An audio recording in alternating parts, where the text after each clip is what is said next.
Bonjour, prions notre Dieu. Notre Dieu, nous te sommes reconnaissants pour ce temps que tu nous accordes. Nous pouvons nous approcher de toi pour te prier, Seigneur, pour te chanter aussi vraiment notre connaissance. Merci pour tout cela. Tu vois les passages de ta parole que nous avons lus. Seigneur, permets que tout cela puisse nous aider à aller de l'avant dans notre marche avec toi. Seigneur, continue de nous instruire au travers de cette prédication, Seigneur notre Dieu. Dispose les cœurs des uns et des autres, que ton esprit puisse parler aux uns et aux autres, notre Dieu. Je me remets moi-même à toi, Seigneur. Permets que ton esprit puisse donner à chacun de retenir ta pensée, Seigneur. Béni sois-tu notre Dieu. C'est dans le nom de ton Fils, notre Seigneur et Sauveur Jésus, que nous te prions. Amen. Amen.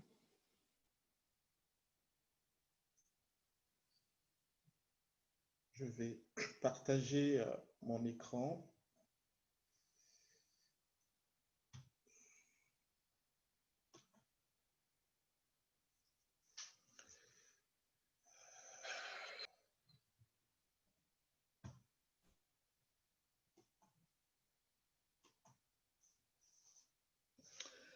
Ce matin, nous allons parler des miracles, les miracles de notre Seigneur Jésus-Christ.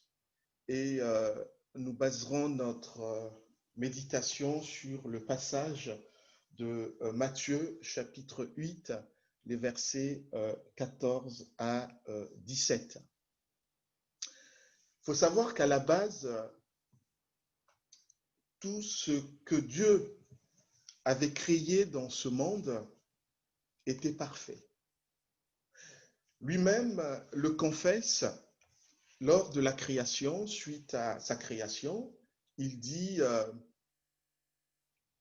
tout ce que j'ai créé est bon.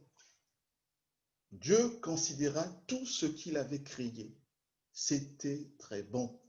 Je vous renvoie à Genèse chapitre 1, verset 31. Dans les premiers temps qui ont suivi la création, notre monde ne souffrait d'aucune anomalie. Il n'y avait ni guerre, ni famine, ni tremblement de terre, ni réchauffement climatique, ni augmentation des émissions de gaz à effet de serre, ni maladie, ni épidémie, ni Covid-19, ni mort. Tout était parfait. Ce n'est que à partir du moment où les êtres humains, inspirés par Satan, ont introduit le péché dans ce monde, c'est à ce moment-là que les choses se sont abîmées. Genèse 3. Ce n'est qu'à ce moment-là que les choses ont commencé à se gâter, permettez-moi l'expression. Et pourtant, ce n'est pas faute d'avoir été avertis par Dieu. Malgré tout, les hommes qui nous ont précédés ont désobéi à Dieu. Et l'apôtre Paul, en Romains chapitre 5, verset 12, nous dit ceci. Comme par un seul homme, le péché est entré dans le monde, et par le péché la mort, et qu'ainsi la mort s'est étendue sur tous les hommes, parce que tous ont péché. Nous sommes tous pécheurs. Aucun n'est parfait, sinon que notre Seigneur Jésus, c'est le seul humain qui est parfait. De Genèse à Apocalypse, il est clair que la volonté de Dieu est de restaurer ce monde avec tout ce qui s'y trouve. La réparation de notre monde abîmée passe par l'incarnation du Fils de Dieu, la venue de Dieu en son Fils incarné en homme. Ce Fils de Dieu, en venant dans ce monde, en humain, avait entre autres pour mission donc ce que prophétise Ésaïe.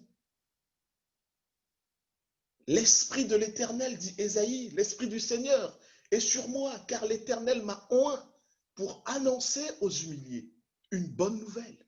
Oui, il m'a envoyé afin de panser ceux qui ont le cœur brisé, d'annoncer aux captifs leur délivrance et à ceux qui sont prisonniers leur mise en liberté.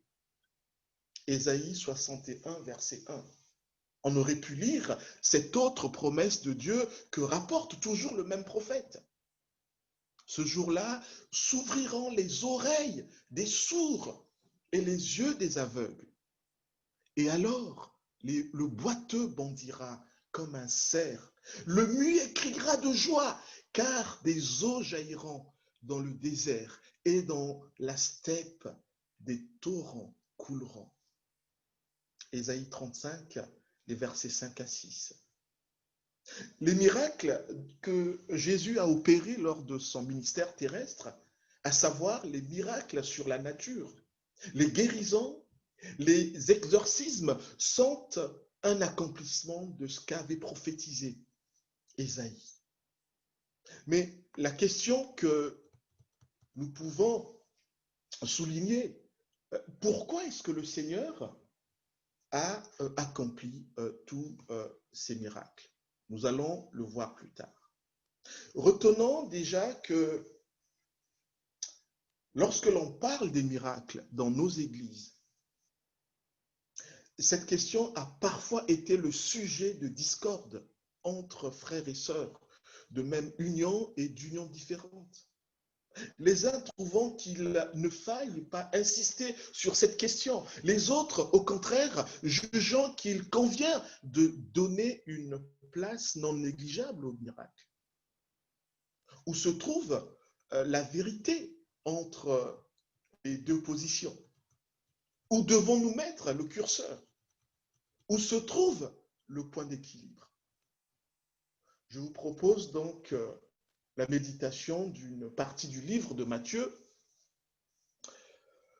Savoir aussi qu'une vue globale de l'œuvre de Matthieu nous présente Jésus comme la nouvelle présence de Dieu dans notre monde. Cette présence ne finira pas. Elle sera permanente jusqu'à la fin du monde, nous dit Matthieu. C'est en tant que Dieu est son envoyé que Jésus donne la guérison. Soulignons tout de même que, de manière générale, la médecine de Jésus est thaumaturgique, c'est-à-dire une médecine du miracle, et non une médecine moderne à la grecque, une médecine, on va le dire, peut-être pas inventée, mais une médecine d'Hippocrate. Hein. Hippocrate, c'est la personne qui a compté dans les débuts de la médecine moderne en Grèce. Jésus n'a pas suivi une formation pour guérir les gens. Au contraire, sa thérapie relève de la puissance de Dieu, la puissance divine. Matthieu, chapitre 8, les versets 14 à 17, est une mini-séquence qui nous permettra d'avancer un peu plus, je l'espère, sur cette question brûlante du miracle. Lisons déjà ce que nous dit Matthieu dans ce passage.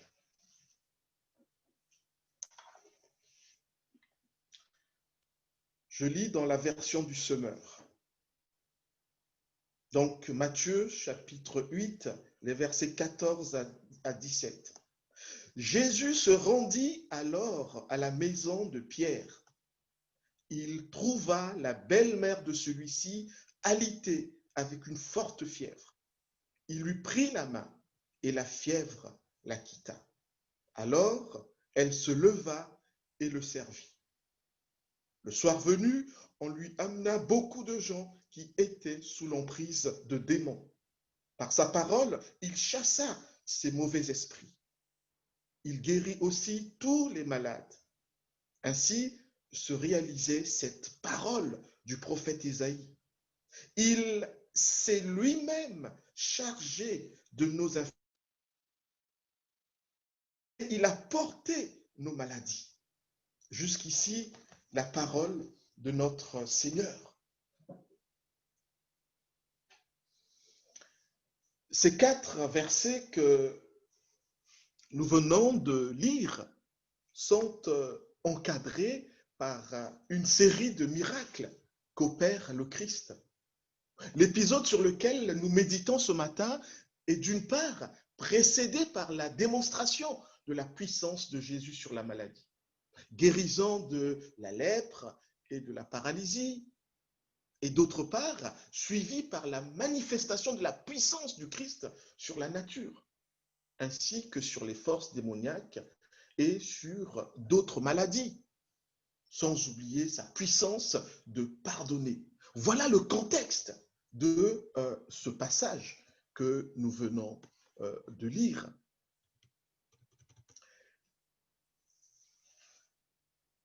Au fond, à travers cette série de miracles, Jésus présente sa carte de visite à qui de droit? Il présente sa carte de visite. Par ces miracles, Jésus est en train de dire qui il est. Nous allons voir que pendant son ministère sur terre, Jésus n'a pas fait les miracles pour les miracles. Loin de lui d'opérer les miracles pour se faire mousser. Jésus inscrit sa pratique du miracle dans la tradition juive de l'époque, selon laquelle les malades allaient consulter le prêtre pour être exorcisés.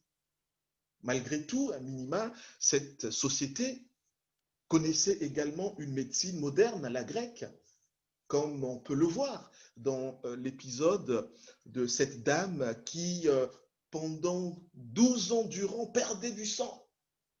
Elle a vu les médecins, mais ça n'avait pas suffi. Il fallait qu'elle aille voir aussi notre Seigneur. Entre-temps, elle a vu des charlatans. Oui, c'est dire que dans cette société, il y avait à minima cette médecine moderne.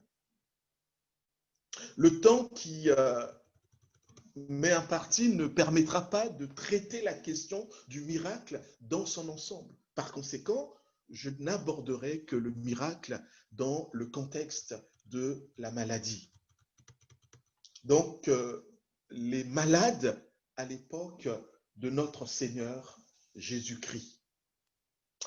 Au premier siècle de notre ère, les gens n'avaient pas la même perception de la maladie que celle que nous avons aujourd'hui.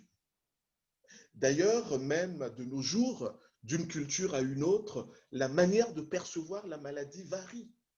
C'est ainsi que dans les sociétés occidentales, la maladie, de manière générale, trouve ses causes dans ce qui est rationnel, tandis que dans les sociétés africaines, haïtiennes, antillaises, voire asiatiques, on a tendance, de manière générale, à trouver les raisons de la maladie dans les facteurs surnaturels, sorcellerie, envoûtement, ainsi de suite. À l'époque de Jésus, la maladie était considérée comme une malédiction. Le malade était considéré par lui-même et par la société comme quelqu'un à qui Dieu avait retiré sa bénédiction. Cela d'autant plus que la parole que l'on va lire est consignée dans un livre de Moïse. Il est dit ceci: reconnaissez-le donc, c'est moi seul qui suis Dieu. Il n'y en a pas d'autre. C'est moi qui fais mourir et moi seul qui fais vivre. C'est moi qui ai blessé, c'est moi qui guérirai et de ma main, nul ne peut délivrer. Deutéronome 32, 39. À tort ou à raison, les contemporains de Jésus estimaient que toute maladie était due à cause du péché du malade ou de celui de ses proches.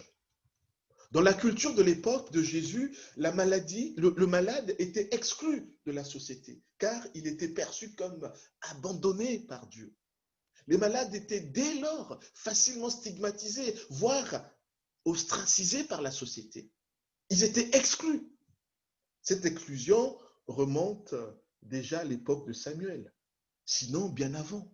En effet, nous pouvons lire en 2 Samuel 5, verset 8, ce qui suit. Les boiteux et les aveugles n'entrent pas dans la maison de Dieu. Vous voyez cette exclusion. Toujours dans cet ordre d'idées, les écrits de Qumran nous rapportent des paroles dures à propos des malades. Les sourds et les aveugles sont peu respectables, car ceux qui ne voient ni n'entendent ne savent pas respecter la loi. Les aveugles doivent être exclus non seulement du temple, mais encore de la ville de Jérusalem. Aucun aveugle n'y entrera de toute sa vie. Il ne profanera pas la ville sainte au centre de laquelle j'habite. Les lépreux n'étaient pas en reste. Eux également, forts de la prescription héritée de la loi de Moïse, faisaient non seulement l'objet d'une mesure d'exclusion du temple, mais également l'exclusion de la communauté. Plus proche de nous, au début des années 80, les malades atteints du sida ont eux aussi été stigmatisés de la même manière dans nos sociétés. Cela, oui, est aujourd'hui moins vrai, mais quand même. Cette exclusion que subissaient les malades en Palestine en général et en Galilée en particulier était également perceptible au niveau des moyens de guérison. Si de manière générale, pour les Juifs de l'époque de Jésus, la guérison ne pouvait venir que de Dieu et non pas par la médecine grecque développée par Hippocrate, certains Juifs plus aisés et habitant des localités du type Tibériade, Séphourie, la Décapole, avaient accès à cette médecine moderne d'Hippocrate. Ces habitants des villes aisées pouvaient aussi financer leur voyage pour la Grèce afin de se rendre dans des fontaines d'eau thérapeutiques. Quant aux paysans galiléens, dans leur pauvreté, ils ne pouvaient recourir qu'à une médecine rudimentaire, faisant intervenir des guérisseurs, des exorcistes, voire des magiciens, parfois aussi charlatans les uns que les autres. À notre époque, les choses, à bien y voir, n'ont pas beaucoup changé. Selon que l'on se trouve dans un pays riche où on aura l'opportunité de se faire soigner au moyen d'une médecine moderne et efficace, et selon que l'on vive dans un pays plus pauvre, on bénéficiera d'une médecine à minima moderne, mais aussi d'une médecine approximative, appelée médecine traditionnelle, qui peut être basée de plantes, de tisanes et de recours aux guérisseurs. Aujourd'hui encore, les plus aisés des pays pauvres se font évacuer vers les pays riches, les pays nantis, afin de bénéficier de bons soins. Au travers de Jésus, les pauvres de Palestine pouvaient bénéficier d'une médecine gratuite et efficace. En effet, contrairement aux thaumaturges et exorcistes de son temps, Jésus était perçu par ses contemporains comme un guérisseur et un exorciste hors pair. Ce n'est pas pour rien d'ailleurs qu'un historien juif du temps de Jésus rapporte un témoignage qui n'est pas dans la Bible, mais un témoignage qui corrobore avec le récit biblique. Sous le gouvernement, dit-il, de Ponce Pilate, préfet de Judée, on avait connu Jésus, un homme savant qui réalisa des faits prodigieux. Donc, les miracles de Jésus étaient connus par des personnes de son époque, puisque là, un non-chrétien nous rapporte ces faits. Nous pouvons aussi constater que une différence notoire entre Jésus et les autres exorcistes, en ce que Jésus, dans la Bible, ne prononçait jamais de paroles magiques, ni de formules secrètes, alors que les autres pouvaient le faire, les autres exorcistes.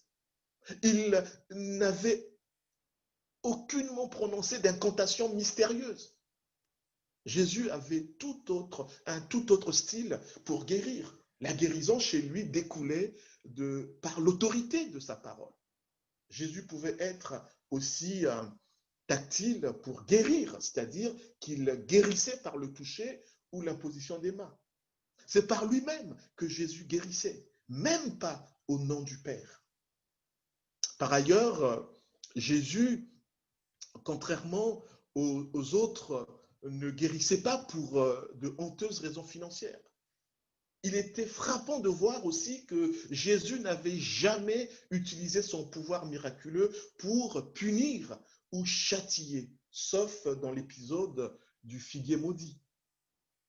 En revanche, Élisée, qui pourtant n'était pas aussi mauvais que ça, pour autant, serviteur de Dieu, Élisée n'a pas manqué de faire mourir un groupe de 42 enfants qui se moquaient de lui en le traitant de chauve. Je vous renvoie à 2 Rois, chapitre 2. Imaginez que quelqu'un essaie ce pouvoir-là, qu'il l'utilise pour faire du mal. Ce n'était pas le cas de Jésus. Et ce même Élisée avait par ailleurs rendu aveugles les soldats qui venaient pour son arrestation. Force est de constater que c'est pour le bien que Jésus accomplissait des miracles. Je vous renvoie à cet épisode lorsqu'il en vient l'arrêter avant sa mort. Un de ses disciples va couper l'oreille d'un des soldats. Que fait Jésus? Jésus répare cette oreille. Voilà à quoi servait la puissance de notre Seigneur. Jamais pour faire le mal, mais pour le bien. Jésus donc est venu pour rendre la santé. Le mode opératoire de Jésus pour apporter la guérison pouvait varier. Tantôt il guérissait en touchant le malade, tantôt il guérissait sans contact, à distance. Tantôt il guérissait au travers de sa parole. Bref, Jésus guérissait par le toucher, par le sans contact et par sa parole. Dans cette région de Galilée où Jésus œuvre, les paysans étaient surpris de la puissance de Jésus lorsque celui-ci parcourait les villages pour soigner les malades et pour expulser les démons. Alors que la société stigmatisait, voire ostracisait les mêmes malades, Jésus, quant à lui, avec amour, venait à la rencontre de ces exclus. Ces exclus étaient considérés comme abandonnés par Dieu. Mais au lieu de s'en détourner, Jésus montrait le contraire, sans avoir peur d'être contaminé, en touchant ceux qui ne pouvaient l'être. Par sa thérapie, notre Seigneur suscitait chez le patient la foi, la confiance en soi, l'espoir, et pourquoi pas l'espérance. Jésus était épris de passion pour toutes ces personnes qui étaient démunies vis-à-vis des maladies incurables et contagieuses. Aucune de ces maladies ne lui résistait. Par la guérison, Jésus, en tant qu'il est médecin des âmes, libérait également le malade de son péché et de sa culpabilité, ainsi que de son isolement social. Alors, pour le coup, on peut dire que Jésus enrayait la distanciation sociale. Il invitait souvent la personne guérie à retourner auprès des siens ou de se rendre au temple. Revenons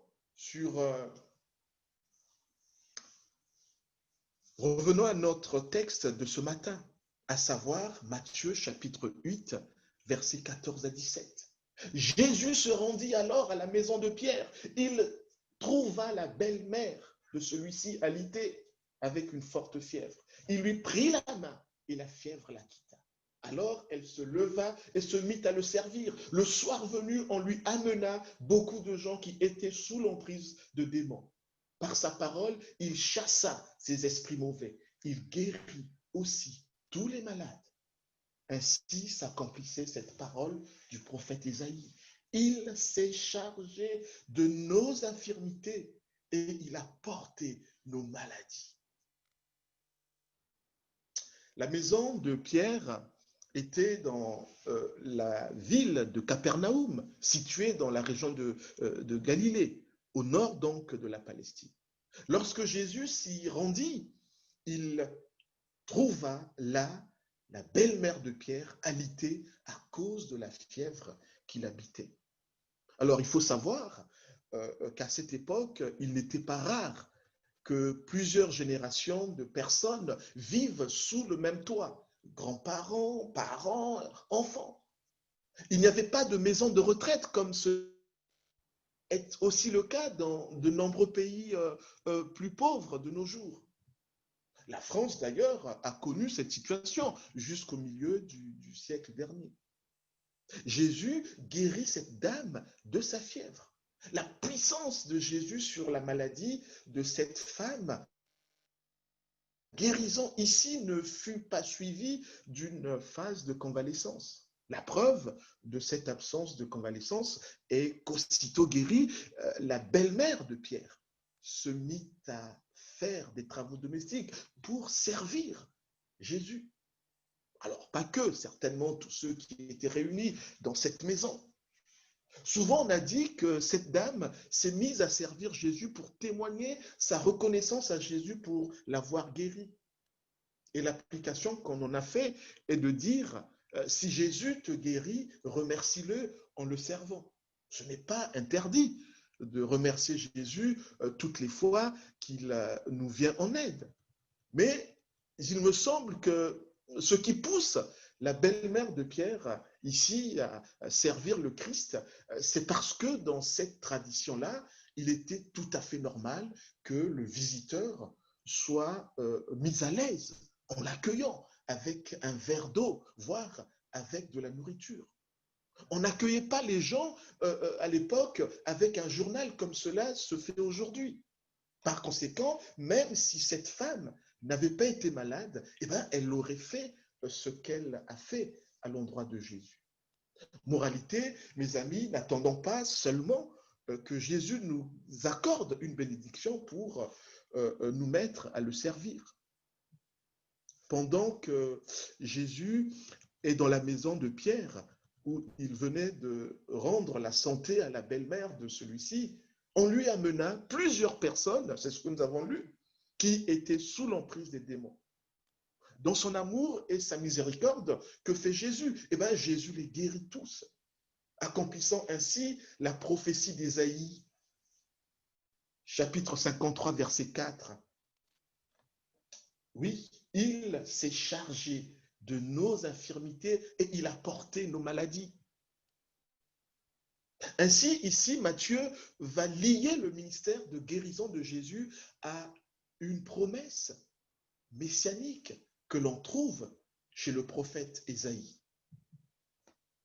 Il s'est chargé de nos infirmités et il a porté nos maladies. L'interprétation que fait Ésaïe de cette prophétie. Pour comprendre ce que nous rapporte Matthieu, il faut qu'au préalable, nous cherchions à décoder Ésaïe 53. Ésaïe 53 traite du thème de la maladie. En parlant de la maladie, il ne fait pas allusion au péché, mais aux conséquences du péché. Cela est vrai pour l'ensemble du livre d'Ésaïe. Par exemple, dans Ésaïe chapitre 1, il est fait état de la maladie qui touche le peuple. Cette maladie dont parle Ésaïe n'est pas le péché du peuple. Lorsqu'ici, Ésaïe dit que tout le monde est malade de la tête aux pieds, il ne parle pas du péché du peuple, mais il parle du châtiment du peuple causé par le péché. La maladie chez Ésaïe, contrairement à Jérémie, est une manière de parler de la sanction que Dieu inflige au peuple en raison du péché hérité depuis Adam et que le monde continue de reproduire, que nous continuons de reproduire. Ésaïe 38 va dans le même sens. Dans sa pensée, la maladie équivaut au châtiment et non pas au péché du peuple, même si par ailleurs, il me semble qu'Ésaïe n'a pas du mal à reconnaître que le peuple est pécheur. Mais ici, chez le prophète Ésaïe, la maladie, c'est la dévastation du peuple. Bref, le prophète fait recours au langage de la maladie pour désigner le jugement. Pour Ésaïe, la maladie est une manière de parler de la punition de Dieu par rapport au péché originel. Selon Ésaïe, le terme maladie évoque la punition sous ses diverses formes. Paralysie, surdité, cécité, mort, guerre, famine, dévastation, exil, tremblement de terre. Et aujourd'hui, on parlerait aussi de réchauffement climatique, de l'augmentation des émissions de gaz à effet de serre, de la Covid, j'en passe et des meilleurs. Chez Ésaïe, de la même manière que la maladie illustre le châtiment, de même la guérison illustre la rédemption. La maladie exprime le jugement pendant que la guérison renvoie au salut ou à la rédemption. La maladie illustre le jugement pendant que la guérison illustre le salut et le pardon. Dans sa conception, d'Ésaïe, la guérison des malades correspond à la guérison du jugement lors de la nouvelle création ou nouvelle terre qui interviendra à la résurrection. Une fois qu'on a compris ce que le prophète Ésaïe entend par la maladie, c'est-à-dire le jugement, on peut mieux comprendre l'interprétation que fait Matthieu d'Ésaïe 53, verset 4.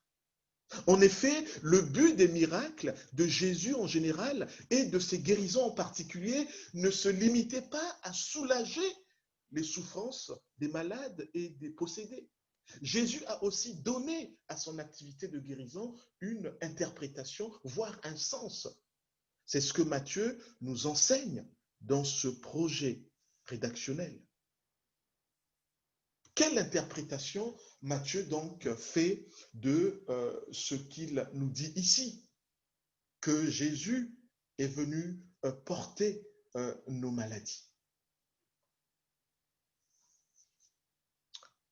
Dans Ésaïe 53, c'est le serviteur qui est puni et non le peuple d'Israël. Ce serviteur, c'est le représentant du peuple.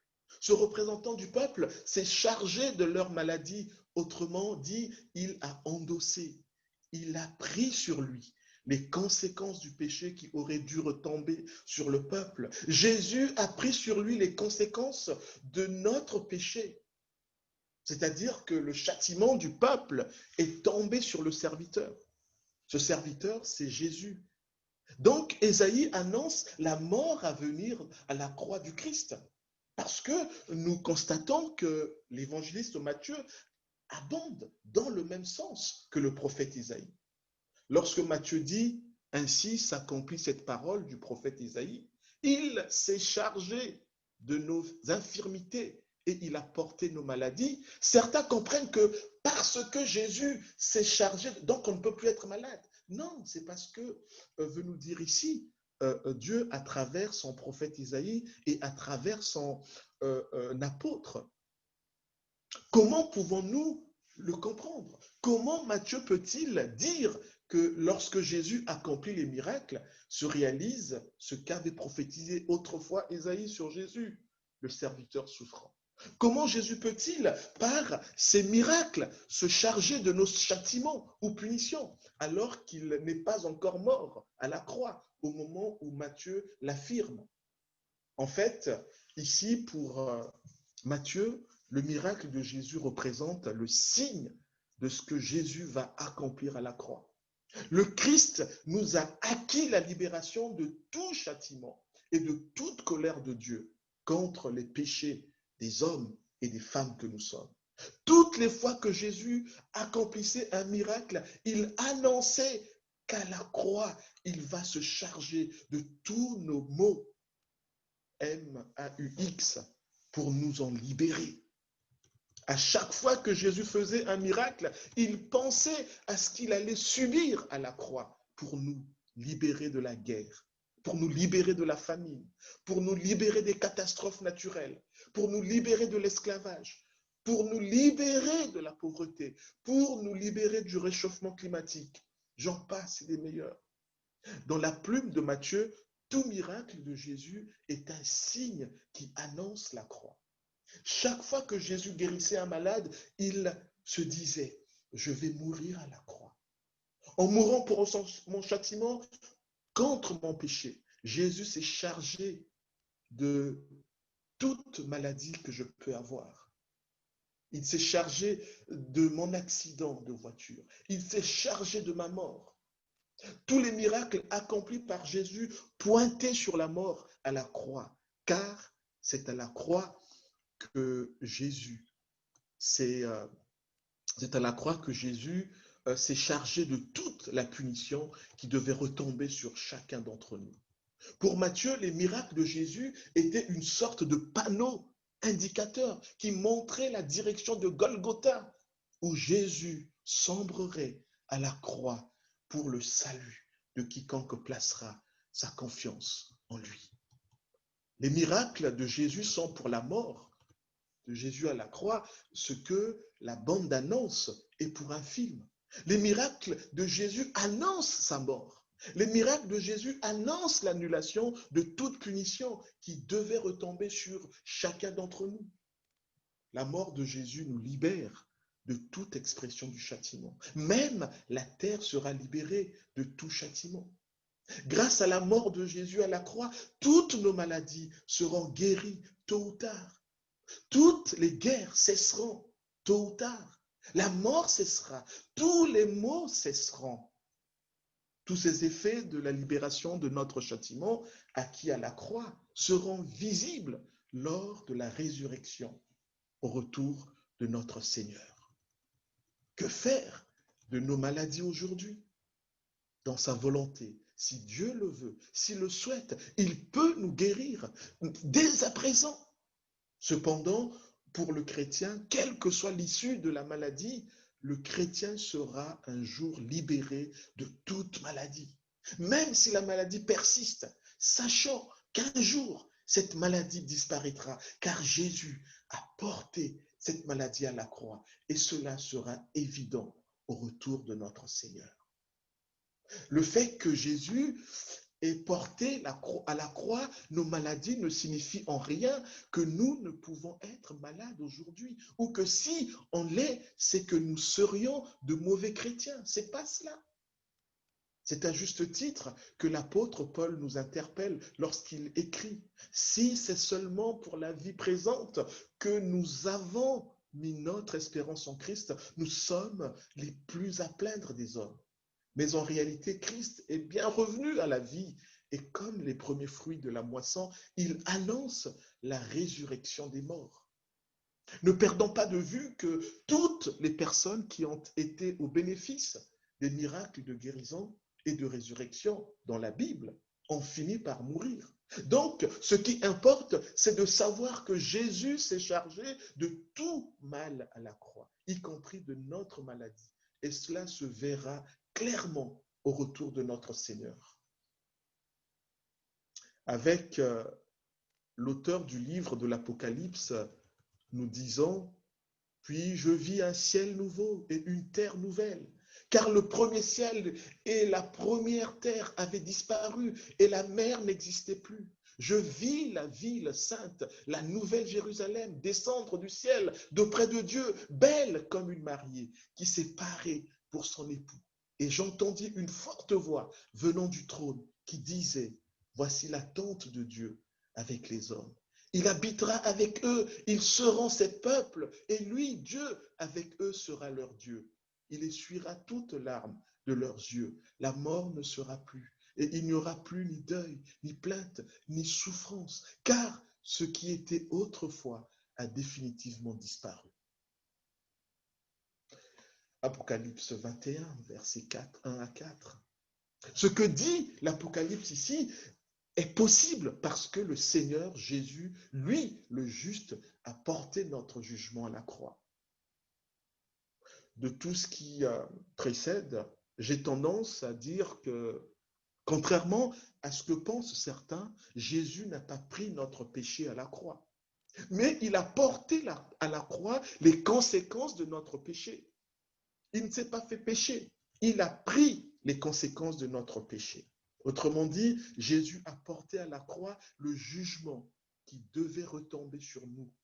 La maladie fait partie de ce jugement. J'ai tendance à penser qu'ici, nous avons affaire à une substitution pénale et non à une substitution, je ne sais pas si ça se dit, les linguistes me le diront, je ne sais pas si ça se dit, substitution peccable. Jésus s'est substitué à notre jugement et non à notre péché. Pour terminer, retenons que par la guérison, Jésus visait la réconciliation du patient avec lui-même et avec la société ainsi qu'avec Dieu. La guérison permettait au malade de changer son regard sur lui-même et sur Dieu. La société aussi avait un tout autre regard sur le malade guéri. Jésus avait un regard de compassion sur les malades. Il a encore aujourd'hui un regard de compassion sur tous ceux qui souffrent. Quel regard portons-nous sur les malades? S'il est vrai que Jésus, pendant son ministère terrestre, a guéri de nombreux malades et ressuscité des personnes, force est de constater que tous les Juifs de son temps n'ont pas été guéris, encore moins ressuscités. Alors, qu'est-ce que Jésus voulait nous enseigner par ces miracles? Par ces miracles, Jésus prévoyait sa mort à la croix, par laquelle il se chargerait de tout le jugement du chrétien.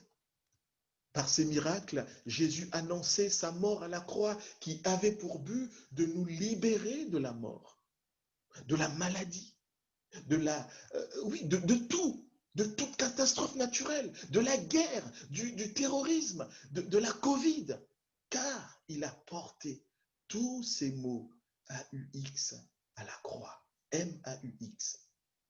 Si cette libération de nos mots ne nous est pas encore évidente, parce qu'on va se dire, mais il y a des personnes qui souffrent, qui meurent des suites de leur maladie. Eh bien, mes amis, cette libération sera évidente au retour de notre Seigneur, lorsque nous serons transformés dans des corps de gloire sur une nouvelle terre. En même temps, de manière générale, je ne suis pas partisan du cessationnisme. Certains pourraient se dire, mais Aristide ne croit pas au miracle. Non, surtout, ne dites pas cela. Je crois au miracle, même encore aujourd'hui. Je ne suis pas cessationniste. Les cessationnistes sont ceux qui ne croient pas dans les dons charismatiques de l'Esprit Saint, comme le parler en langue, la prophétie ou la guérison. Pour eux, tout cela, les miracles ont cessé après l'époque du Nouveau Testament. Moi, je reconnais la souveraineté de Dieu dans le domaine de la guérison, encore aujourd'hui. Mais Dieu n'est pas obligé, dans l'économie présente, de guérir. Il peut guérir, mais ce qui est vrai, c'est qu'un jour, au retour du Seigneur, tout le monde sera guéri.